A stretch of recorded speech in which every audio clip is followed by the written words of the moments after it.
Good afternoon. This is Cigar Topics number 1. I've primarily done reviews, and there's just a lot of things I've always wanted to discuss that I really don't want to cram into, cigar review number 131. So I'm going to choose to instead do some kind of lessons or just general topics. And this is the first one, cigar trends. Basically, what's been going on in the cigar world in the past 2 or 3 decades. So the trends. Used to have a much smaller selection of cigars from much fewer countries. They were lighter, they were smaller, and they were cheaper. So let's explore really all of those things.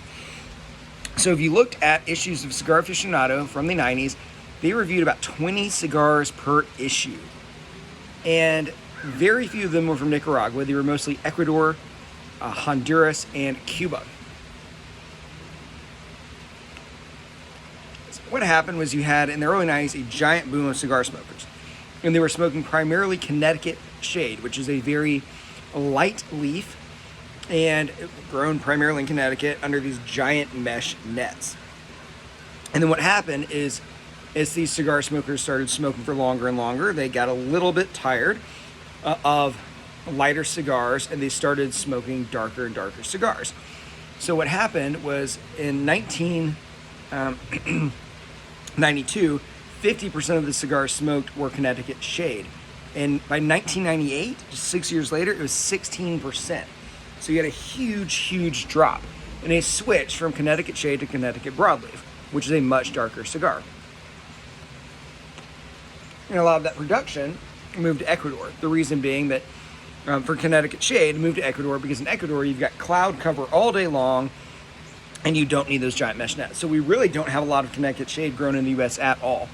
So you've gone a lot darker, the reason being that a lot more of the palettes evolved, and then they just started making a lot darker cigars as a result of kind of market demands. The other big thing is a shift towards more cigars available. So in 1992, Cigar Aficionado reviewed 2 Nicaraguan cigars, period. Last year, they reviewed 272 Nicaraguan cigars, which is the second largest behind the Dominican Republic. The reason being that they had an embargo against them for 15 years, it got lifted, and it took a long time for their cigar industry to get ramped back up. So that's why you've got darker cigars now, and then that's why we've got cigars from all over, right? Dominican, Honduras, Ecuador, and then, of course, Nicaragua and Cuba.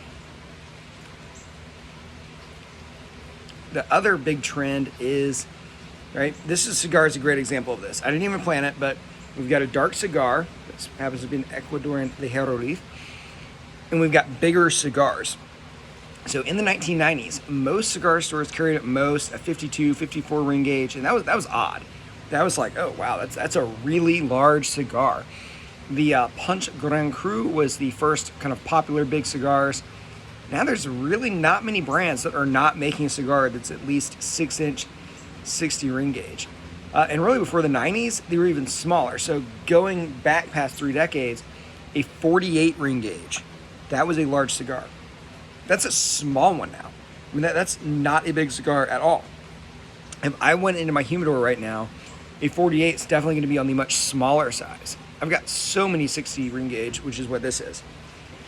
I've got cigars in there that are 80 ring gauge. Now, that's still an oddity, but they're out there, and there's tons of them. My local cigar store has up to a 70, which would be unheard of 15, 20 years ago. In 2012, Cigar Aficionado introduced the grande sized, which was, anything generally about 60 ring gauge. Now, those are everywhere. So Cigar Aficionado is actually apparently debating about making another category of kind of even larger cigars. And it's funny because my girlfriend's a good example of this. If she sees a 60 ring gauge cigar, she doesn't think anything of it. She won't give me crap about it. It's not until I get a cigar that's 70 ring gauge out of my humidor before she starts yelling at me about how that cigar is too big, you should smoke a smaller one, it's bad for your health, blah, blah, blah, blah, blah. So they've gotten darker because of market taste. You've got a much broader geo footprint because it's easier to get stuff in, less embargoes in Nicaragua. And then the other thing, price. This is the one that's not as fun.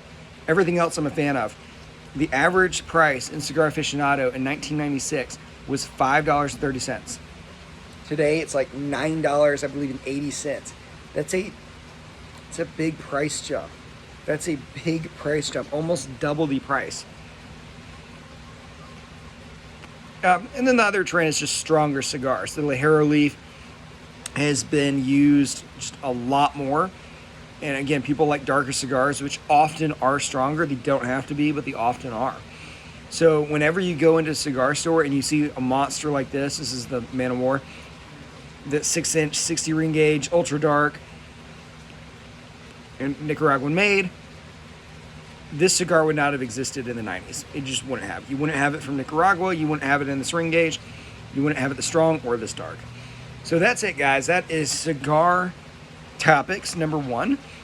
Some others I'm considering doing, and I would love feedback, would be how to light a cigar, how to cut a cigar, and after that, I'm really not exactly sure what I'll talk about. If anyone has suggestions, please let me know. It would be kind of interesting to start doing more of these and hopefully educate people about cigars.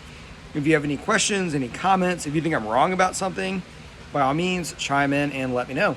Thank you for watching.